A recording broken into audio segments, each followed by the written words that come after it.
In 2018, Amazon founder Jeff Bezos made a prediction. During a company meeting in Seattle, an Amazon employee asked Bezos what he thought the future of the website might look like, as well as what lessons could be learned from the demise of other former retail giants such as Sears. His response surprised some people. Amazon is not too big to fail, Bezos warned, before going so far as to say, in fact, I predict one day Amazon will fail. Amazon will go bankrupt. Bezos' prediction is not off base. He went on to explain that if Amazon started focusing on the company's benefits ahead of those of their customers, it would be the beginning of the end. Amazon's goal, therefore, ought to be to prolong the company's lifespan as much as possible, keeping up with the rest of the world's innovation before a better alternative emerges from a competitor and leads to Amazon's demise. While this meeting took place nearly 5 years ago and Amazon is still as dominant as ever, Bezos' words seem particularly relevant this week. Last year, Elon Musk finalized a $44 billion purchase of a social media website, Twitter, and what's followed has been no shortage of controversy. First, Musk introduced Twitter Blue, a subscription service that allowed any Twitter user to acquire a blue verification checkmark and a few other added features in exchange for $8 a month. Immediately, this proved problematic.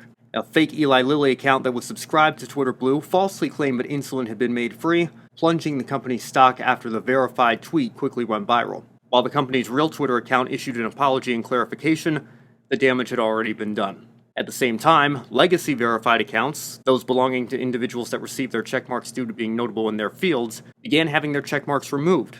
Government officials and official organizations were converted to silver and gold checkmarks respectively, but many notable journalists and celebrities were stripped of the one thing that had indisputably confirmed their identity from parody accounts and imposters. NASCAR fans who are active on Twitter will no doubt recall accounts such as Adam Slern and Bob Clockgrass, parodies of Sports Business Journal's Adam Stern and Fox Sports' Bob Pockgrass, respectively.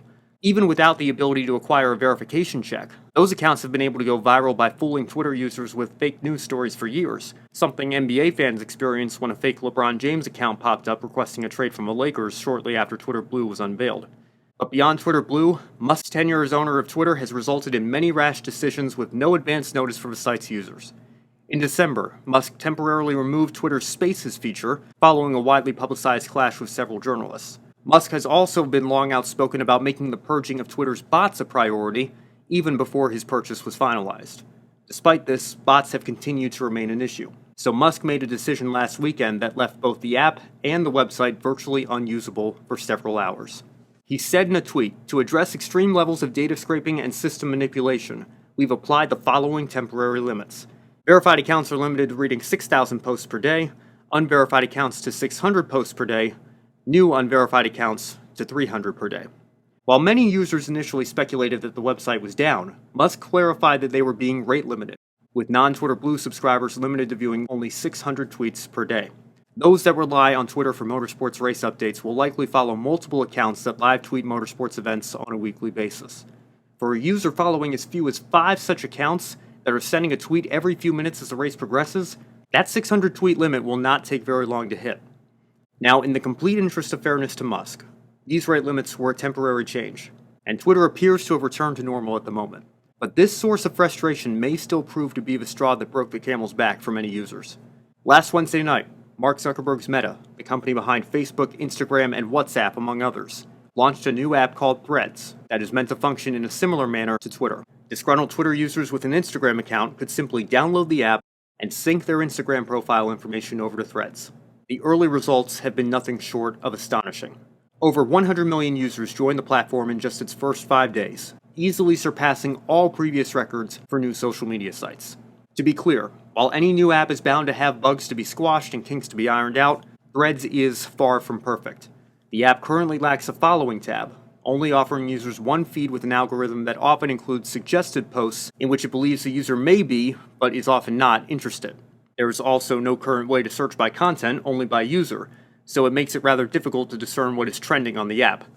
Finally, there's no direct messaging feature within the app, though some users may actually prefer it that way. Links to Threads can also be shared through Instagram's DMs, so there are admittedly some workarounds to not having such a feature within the Threads app itself. However, Threads already appears to be working on an option for a chronological feed, and if the evolution of Instagram is any indication, the app will almost certainly roll out new features in the weeks and months ahead. So only one question remains. What does all of this mean for Twitter? Well, it is admittedly still very, very early, so the answer will ultimately have to wait. While the app has been deemed Meta's Twitter killer, I do not believe Threads will kill Twitter anytime soon. Instagram Stories has hardly killed Snapchat, and Instagram Reels and YouTube Shorts have hardly killed TikTok. Nor has television killed radio or streaming killed television. Heck, even MySpace is still an active website in some capacity. Twitter in particular has served as an important tool of communication for the better part of a decade and a half. There is no doubt future generations of students will be shown a handful of Barack Obama, Donald Trump, and Joe Biden tweets when learning about their presidencies. Archiving that part of history is simply too important to let the site go the way of Google Plus and just disappear from public view. That being said, if Threads' early success is any indication, this app won't be going the way of Google Plus anytime soon either. As I wrote, or threaded perhaps, on Wednesday night, no Twitter competitor has gained this much traction this quickly. Until now. Alt-tech platforms such as Parler, Gab, and Truth Social were never going to become mainstream, as they largely only appealed to disgruntled conservatives. Other alternatives such as Mastodon and Blue Sky have garnered some interest, but neither compares to how quickly Threads has been able to bring everyone from businesses and organizations to celebrities and average users like you and me on board. So with that in mind, I don't think it's beyond the realm of possibility that Threads could eventually become the dominant microblogging platform. If the site's developers listen to feedback and take advantage of the momentum they currently have, I believe there's a very real chance that Threads may become as much a part of our daily lives as Twitter has been for the last several years. And if it does, well, it will serve as a reminder that nothing, not a championship-winning NASCAR team, not a once-dominant retail chain, not Amazon, not Twitter, is too big to fail.